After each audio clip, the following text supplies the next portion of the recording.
السلام عليكم ورحمة الله وبركاته. ودنا تكبراتو يا عربية ميديا شانل تكتاتايوش إن شاء الله يزالو تمرتاچين يميونو የክፍል 84 የአረበኛ የእጅ ጽሑፍ ትምህርታችን ይሆናል ማለት ነው ኢንሻአላህ። ዛሬ ደግሞ የምንመለከተው በአሊፍ መቅሱራ ቃላት መጀመሪያ ላይና መካከል ላይ የምትመጣዋን አሊፍ መቅሱራን በምሳሌ የምንመለከት ይሆናል ማለት ነው። እቺን አሊፍ መቅሱራ ደግሞ ቁርአን ላይ ነው የምናገኛት ብለን ተምረናል። የተወሰኑ አንዳንድ ቃላቶች ካልሆኑ በስተቀር ማለት ነው። ስለዚህ ዛሬ ከቁርአን የወጡ ቃላቶችን በአሊፍ መቅሱራ ቃላት መጀመሪያ ላይና መካከል ላይ የምትመጣዋን አሊፍ መቅሱራን በምሳሌ የምንመለከት ይሆናል ማለት ነው ኢንሻአላህ።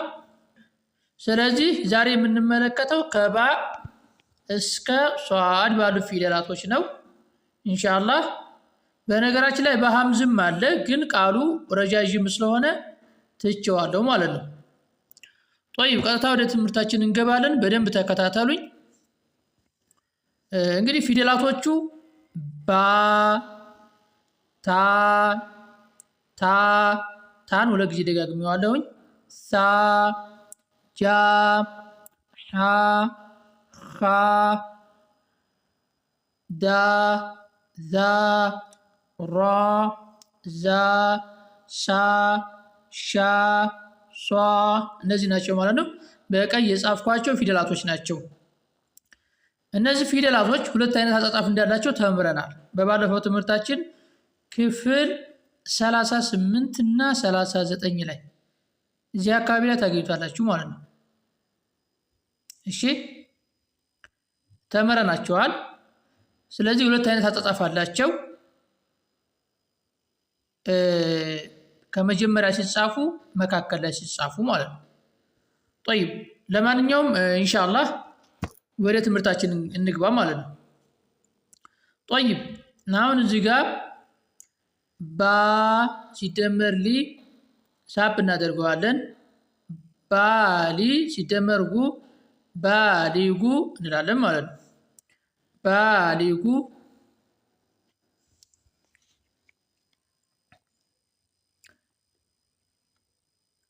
ባሊጉ ብለን ለመጻፍ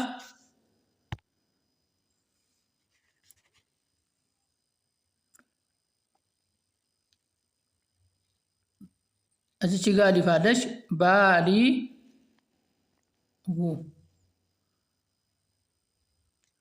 طيب ስለዚህ እቺን ስናነብ ባሊጉ ብለን እናነባለን ማለት ሳብ እናደርጋታለን።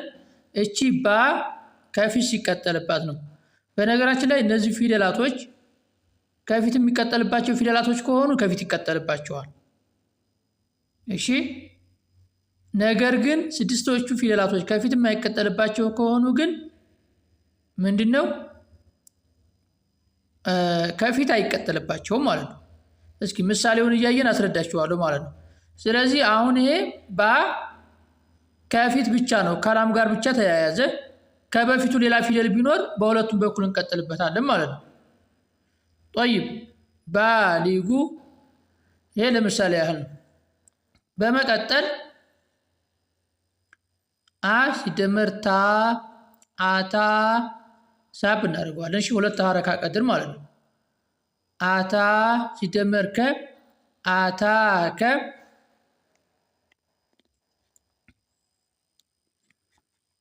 አታከ ዳርገን እንጽፋለን።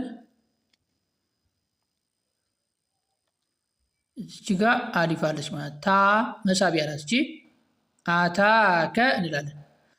ሌላው ነገር የምትይዙልኝ ደግሞ ምንድነው እነዚህን ቃላቶች በዛኛው አሊፍ አድርገን መጻፍ እንችላለን ማለት ነው። እቺ ባ የምትለዋን ለምሳሌ ባ የምትለዋን እንደዛ አድርገን መጻፍ እንችላለን። ባ ሊጉ ብለን ማለት ነው። ባሊጉ طيب እንደዛ አድርገን መጻፍ እንችላለን ማለት ነው።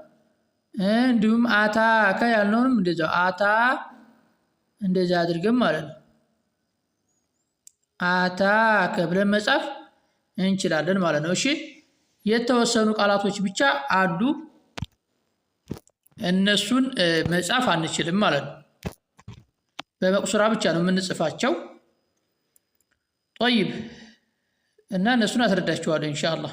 በመቀጠል ኪታበ ኪ ሲደመር ታ ኪታ ሲደመር በ ኪታበ ይሄ ከፊት ሲቀጠልበት ነው ማለት ሲጀመር ብቻውን ሲጻፍ እንደዚህ ነው የሚጻፈው ማለት ነው። እሺ በቃ ከፊት ይቀጠልበታል፣ ብቻውን አይመጣም። ብቻቸውን አሁን ታ እንደዚህ ሆኖ አይመጣም ማለት ነው። የትም ቦታ ላይ ቢሆን እንደዚህ አሊፍ ሆኖ አይመጣም፣ ከፊት ይቀጠልበታል። 6 ፊደላቶች ሲቀሩ ማለት ነው። ለምሳሌ አ ሀምዝ ብትሆን ለምሳሌ እንደዚህ ትመጣለች ማለት ነው። አ የምንላት ማለት ነው ሀምዝ ማለት ነው። ወይንም አሊፍ አሊፍ ቁርአን ላይ ለምሳሌ እንደዚህ የመጣች አለች ማለት ነው። ቃሉ ረጅም ስለሆነ ነው እየተውኩት ማለት ነው። አ ናት አሁን እቺ ማለት ነው። ለምን ከፊት ስለማይቀጠልበት ማለት ነው። ስለዚህ ሌሎቹ ግን ስንት ፊደላት 22ቶቹ ፊደላቶች ቃላት መጀመሪያ ላይ ከመጡ ምን ይሆናሉ? ከፊት ይቀጠልባቸዋል። እሺ ስለዚህ ብቻቸውን ሲጻፉ ሲጀመር በአሊፍ መቁሱራ አይመጡም ማለት ነው። በጭራሽ አይመጡም ማለት ነው። እሺ ለምሳሌ መ የሚለው ለምሳሌ መ እንደዚህ ሆኖ አይመጣም በጭራሽ ማለት ነው። ምን መሆን አለበት? ከፊት መቀጠል አለበት ማለት ነው። እንደዚህ እቺ አሁን ማ ተብላ እንደዛ አትመጣም ማለት ነው። ማ እንደዚህ ነው የሚመጣው ማለት ነው። ጠይብ እና ይሄን ይመስላል። በመቀጠል ኪ ሲደመር ታ ኪታ ሲደመር በ ኪታበ እንላለን። ኪ ኪታበ ኪ ታ በ አሁን ይሄ ከፊት ሲቀጠልበት ነው። ይሄ ደግሞ በሁለቱም በኩል ሲቀጠል፣ ስለዚህ ሲታ ናት ማለት ነው። እቺም ታ ናት። አሊፍ ከፊቱ ስለማይቀጠልበት ነው እዚህ ጋር። ጠይብ ኪታበ እንላለን ማለት ነው። ሳብ እናደርገዋለን። እሺ ጠይብ አሁን ኪታበ የሚለውን በዛኛው አሊፍ አድርጋችሁ መጻፍ ትችላላችሁ ማለት ነው። እሺ ኪታበ እንደዛ አድርገን ማለት ነው። እንደዚህ ኪታበ ብለን መጻፍ እንችላለን። ኪታበ እነዚህ ቃላቶች ቁርአን ላይ በአሊፍ መቁሱራ የሚመጡት ቁርአን ላይ ብቻ ነው። እሺ ቃላት መጀመሪያ ላይ እና እነዚህ ማለት ነው አሁን እየተማርናቸው ያሉት ቃላት መጀመሪያና መካከል ላይ የሚመጡት እነዚህ ቁርአን ላይ ብቻ ነው ለጥቅም ላይ የዋሉት ማለት ነው። ነገር ግን ያ ላይ ሆና የምትመጣዋ ደግሞ ቃላት መጨረሻ ላይ ነው። ማንኛውንም ቃላት ላይ ልትመጣ ትችላለች ማለት ነው። ትመጣለች። ጠይብ እና ይሄን ይመስላል። ያው ቀስ እያልን እየተረዳ ነው እንሄዳለን ማለት ነው ኢንሻአላህ። አ ሲደመር ሳ አሳ ሲደመር ራ አሳራ አሳራ አ ናት። አሳራ ጠይብ አሳራ እንላለን ማለት ነው። ጠይብ እቺ አሁን በዚህ ከበፊቷ አሊፍ ስለሆነ ነው እዚህ ጋር አሊፍ ስለሆነ አሊፍ ከፊቱ ስለማይቀጠልበት እንደዚህ ጻፍናት ማለት ነው። ጠይብ አጠቃላይ ቁርአን ላይ እቺን ምልክት ካገኛችሁ ሳብ አድርጋችሁ ነው የምታነቡት። ሳብ አድርጋችሁ እንደ አሊፍ መሳቢያ ናት ማለት ነው። አሊፍን ነው የምትወክለው ማለት ነው። ሳብ እያደረግን ማንበብ አለብን። አሳራ እያልን ማለት ነው። ጠይብ ጃ ሲደመር ሂ ጃሂ ሲደመር ዲ ጃሂዲ ጃሂዲ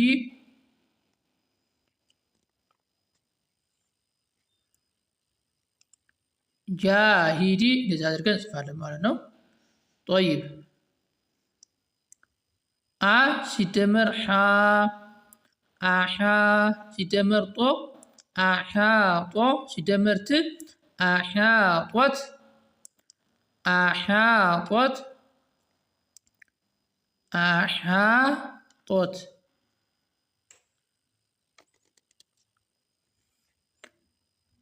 أحاطت. طيب በመቀጠል خا ሲደመር ሊ خالي ሲደመር ቁ خالق እንላለን ማለት ነው። خ ናት ማለት ነው። خالق خالق እዚህ ጋር ሊፍ አለች ናት خالق ይሆናል ማለት ነው። خالق طيب በመቀጠል ዳ ሲደመር ኺ ዳኺ ሲደመር ሉ ዋው አለው ማለት ነው።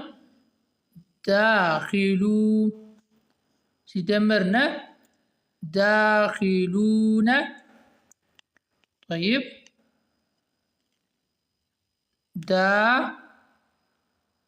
ዳኺሉነ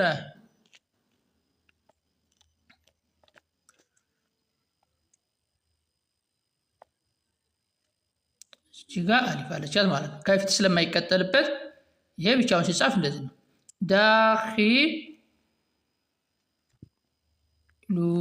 ዳኺሉነ ዳኺሉነ ይሆናል ማለት ነው። በመቀጠል ዛ ሲደመር ሊ ዛሊ ሲደመር ኩ ዛሊኩ ሲደመር ም ዛሊኩም ዛሊኩም ይሆናል ማለት ነው። ዛሊኩም ዛሊኩም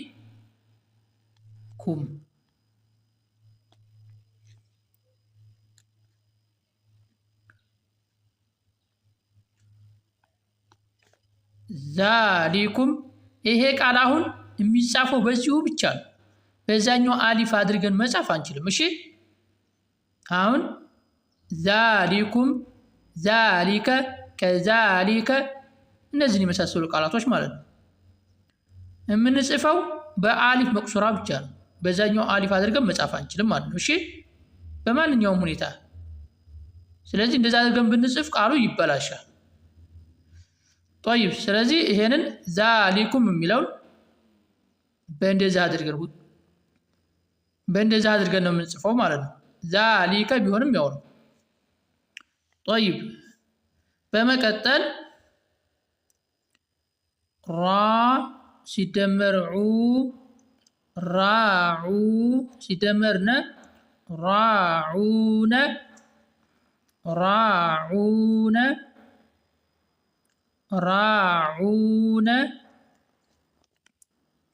ራ ስቻሊፋለች ዑነ ራዑነ እንላለን ማለት ነው። طيب ሀ ሲደመር መ ሀመ ሲደመር ዛ ሀመዛ ሲደመር ቲ ሀመዛቲ ዛ ሳብ እናደርጋታለን። ሀመዛቲ ሀ አፎን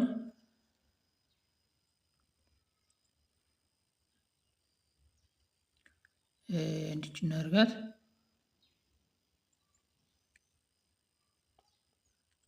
ሀመዛቲ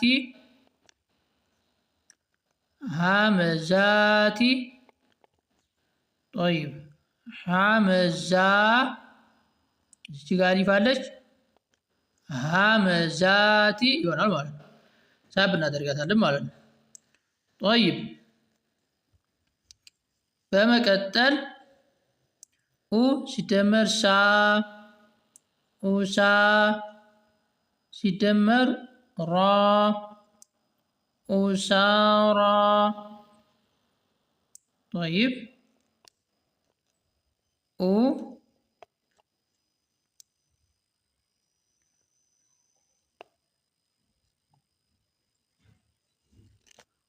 ኡሳራ ሳ ናት አይደለ? እዚህ ጋር አሊፍ እናደርጋለን። ራ እዚችግም አሊፍ እናደርጋለን ማለት ነው። አሁን ይሄን አሊፍ ይሄኛውን በዛኛው አሊፍ አድርገን መጻፍ አንችልም። እችኛቱን ግን እንችላለን ማለት ነው። ኡሳራ ብለን ማለት ነው። እሺ طيب እንዴት እንደዚህ ማለት ነው። ኡሳራ ብለን መጻፍ እንችላለን ማለት ነው። ኡሳራ እዚህ ጋር አሊፍ አለች ማለት ነው። طيب እና ኡሳራ እንላለን ማለት ነው። በመቀጠል ተ ሲደመር ሻ ተሻ ሲደመር በ ተሻበ ሲደመር ሀ ተሻባሃ ተሻባሃ ተሻበሃ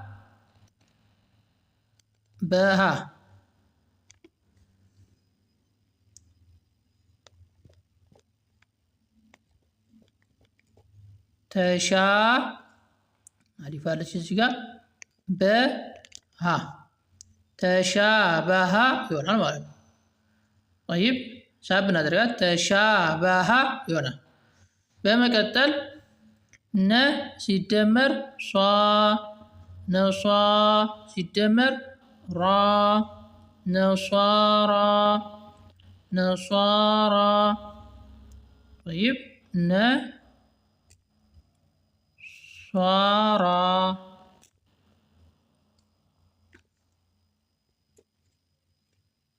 ሷ ናት ማለት ነው። እቺ ራ ይሆናል ነሷራ።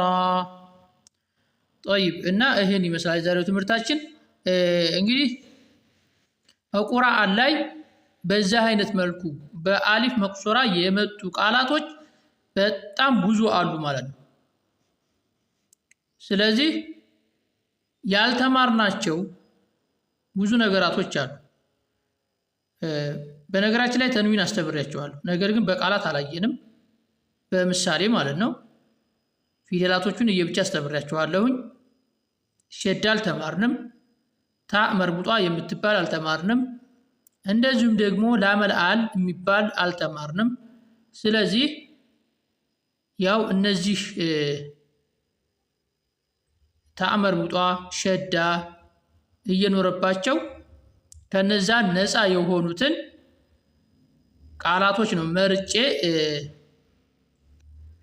ምሳሌ የሰጠኋችሁ ማለት ነው። እነሱን ደግሞ እየተማርናቸው ስንሄድ ኢንሻአላህ የበለጠ እየተረዳናቸው እንሄዳለን ማለት ነው ኢንሻአላህ።